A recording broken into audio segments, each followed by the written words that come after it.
दोस्तों, आधी दुनिया पर बाकी दुनिया की बहुत ही पैनी निगाहें होती है। वह कितना हंसता है और कितना आगे तक चलेगा, इन सारे पे बहुत ही पैनी निगाहें होती है। इसी टॉपिक पे आज डिस्कस करने वाली हूँ। तो आइए अपने प्रॉब्लम को दूर करके अपने आप को मोटिवेट करके जीवन को नए तरीके से जीना सीखें। नमस्कार, मैं हूँ आपकी दोस्त मुनी चौधरी और आप देख रहे हैं मेरे साइकोलॉजिकल और मोटिवेशनल चैनल।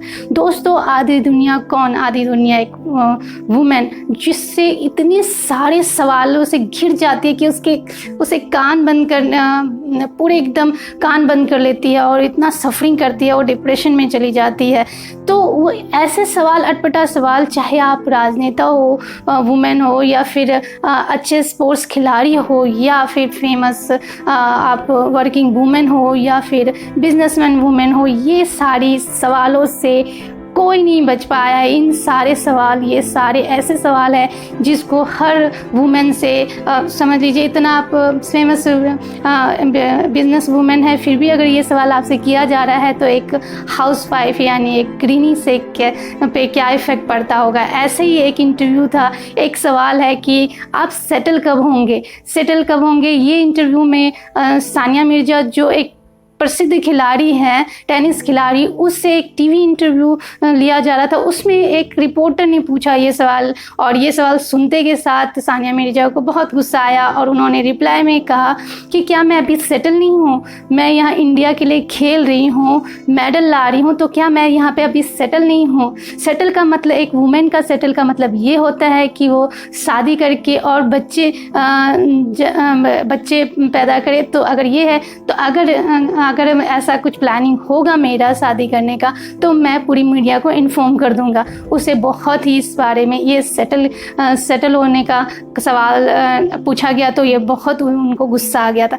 तो सोचिए, जब इतनी बड़ी सुप्रसिद्ध खिलाड़ी के साथ ऐसे सवाल किए जाते हैं, तो एक नॉर्मल हाउसवाइफ हो या फिर नॉर्मल वुमेन हो, तो अगर वुमेन से पूछा जाए तो उसके साथ मतलब जो वो वहाँ फील करती है, वो एक नॉर्मल वुमेन भी फील वही करेगी। अब कई सवाल है, जैसे आप प्रेग्नेंट कब होगे, आप मिठाई कब खिलाओगे, जहाँ शादी हुई नहीं कि बस एक ही टॉपिक है कि आप मिठाई कब खिलाओगे, जहाँ आस पड़ोस के लोग मिले और सारे कोई अगर रिश्तेदार, पार्टी, फंक्शन कुछ भी हुआ, तो बस एक ही सवाल आ जाता है कि आप मतलब खुशखबरी कब सुनाओगे।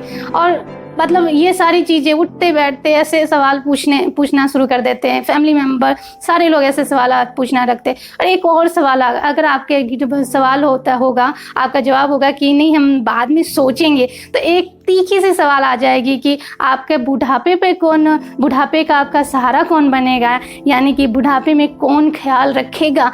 तो बताइए, ये कि अगर बुढ़ापे में ख्याल रखने के बारे में हम अभी से सोच ले, तो फिर अभी इतने से स्टेट चले जाइए, आप स्टेट जाओगे, आप डिस्ट्रिक्ट जाओगे, कहीं भी जाओगे, तो आपको वृद्धा आश्रम मिलेगा ही मिलेगा। वो क्यों बनता है? अगर हम यही सोचें कि हमें बुढ़ापे में सहारा मिलेगा, तो फिर ये सब आश्रम क्यों बनता है? क्यों लास्ट में अपने माँ बाप को वृद्धाश्रम भेज दिया जाता है? तो ये वुमेन पे ये सारे सवालात देख कर उसे एक खौफ में बसाना, उसको एक मेंटली मतलब टॉर्चर करना, ये बंद करना चाहिए। हमारे समाज में ये सब चीज़ें हैं कि भाई वुमेन से ही ये सवाल किए जाते हैं, जो कि बहुत ही गलत है। इससे वुमेन बहुत ही ज़्यादा मेंटली उसे स्ट्रेस होता है, और ये कई सवाल हैं जो उसको खौफ में जीने पे मजबूर कर देता है, जो कि खासकर वो बचपन में से कहीं और पल कर आई है और 25 साल बाद उसे कहीं और शिफ्ट होकर रहना पड़ रहा है, यानी शादी के बाद ससुराल में रहना पड़ रहा है। तो उस सिचुएशन में अगर इन सारे सवाल सिर्फ उससे की जाए अगर, तो उसे सोचिए कि कितनी ज़्यादा उसे मेंटली स्ट्रेस होगा। तो इन सारे सवालातों को बंद कर देना चाहिए, क्योंकि अगर वुमेन बच्चे को जनरेट करती भी है, तो भी वो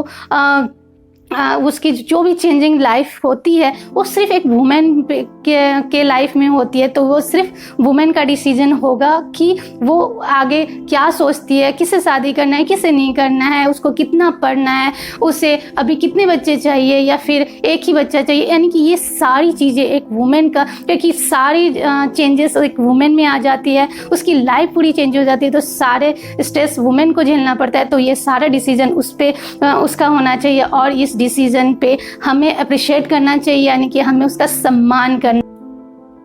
ऐसे मोटिवेशनल वीडियोस लाने के लिए अलविदा चाहूँगी।